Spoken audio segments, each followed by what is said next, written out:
Having trouble with Genichiro? First things first, master the loop. Master the combat loop. This is what it looks like. You can see the reason this loop works so well. Because Genichiro hasn't ended my turn, and those moves aren't spam punishes, he keeps getting body shot for trying to do a move during my turn. Here's another example. There's actually another move after this, but because I attack, I interrupt his sequence. Remember, Genichiro is the combat loop plus a few special moves. If you follow the rules I established in the beginner's video, you can get through this. But I'll add a few more tips. I can't cover all his special moves, so I'll cover the most notable. He has a few spam punishes. He might scurry back into a stab. He might do a sweep. Or he might do a jump attack. And while you'll usually hit him if he tries to scurry back to shoot you, if you whiff, you'll have to treat it like a spam punish as well. For his jump, he'll follow up with either a stab or a sweep.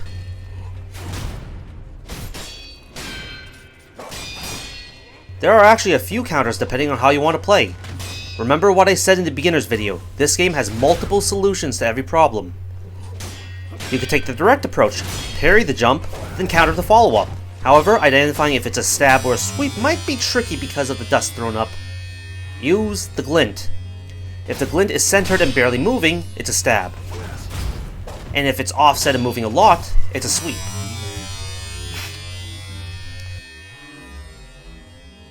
Of course, if you don't want the hassle of identifying which is which, you can just dodge the jump attack. If you do dodge, make sure you are properly out of the way, or he'll still try to hit you with the follow-up, and might even succeed. If you Makiri the stab or dodge it, you can follow up with the combat art, prosthetic tool, or healing. I always recommend beginners use Ichimonji because it reduces posture. If you jump a sweep, you can still use a combat art, but you have to start in mid-air. He has quite a few special moves like shooting arrows at you, but follow the rules established in the beginner's guide and you'll be fine. There is one special move you'll want to be aware of. It's called the floating passage. There are two ways it can start. One is being preceded by two enhanced slashes. Not only that, you have to parry the second hit. If you block, dodge, or get hit, it won't trigger. So as it turns out, if you block or parry the first, you won't get hit by the second. Try as I might, I could not block or parry the first then get hit the second time. It would automatically count as a block. The other way is a spam punish, if he dashes to the side.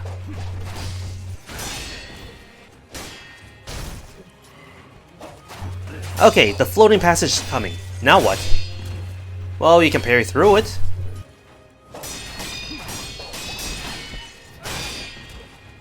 Downside is, if your parry isn't on point, you might get your guard broken. You can always back up a bit and let it miss, but be careful. You want room since he does move forward a lot with this attack. Also, if you back up too much, he'll stop and shoot an arrow at you. Though this might be preferable to the floating passage.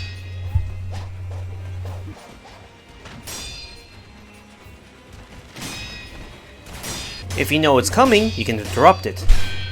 Now, he gets a lot of hyper armor, so you can't stagger him. But you can drop firecrackers. Or you can throw pocket sand at him, also known as the fistful of ash. Pocket sand does take a bit of time to throw, so back up a bit before you do it. Personally, I like running a giant circle to his backside. That way, I'm close enough that it doesn't register for him to stop and shoot an arrow, and I'm out of the way of his attack. Plus, I can get a free hit when this is finished.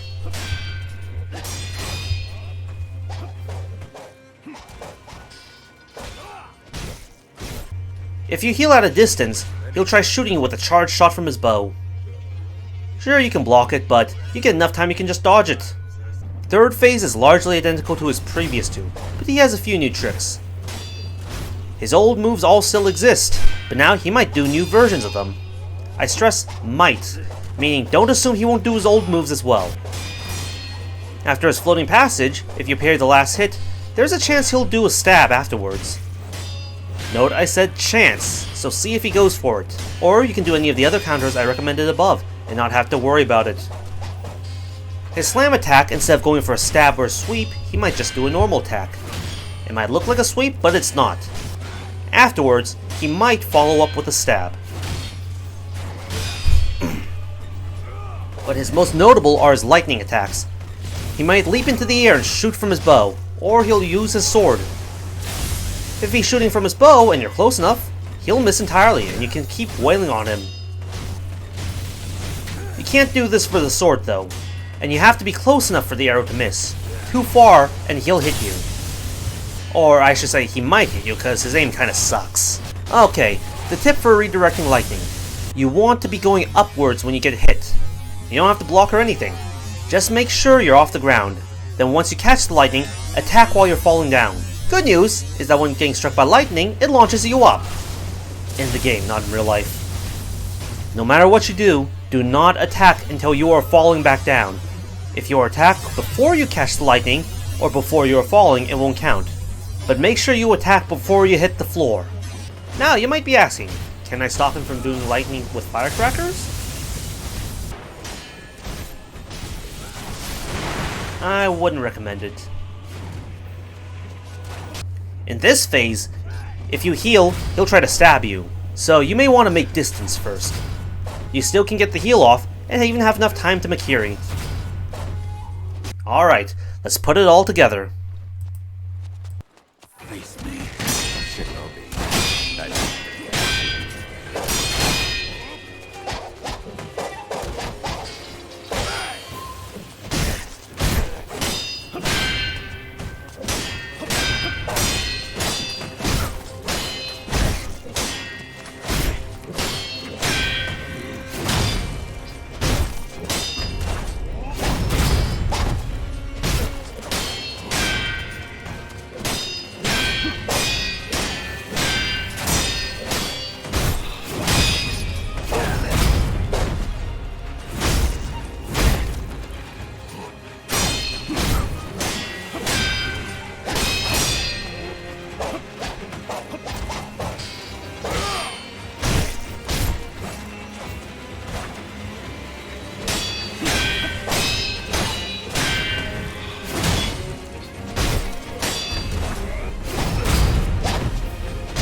Enough.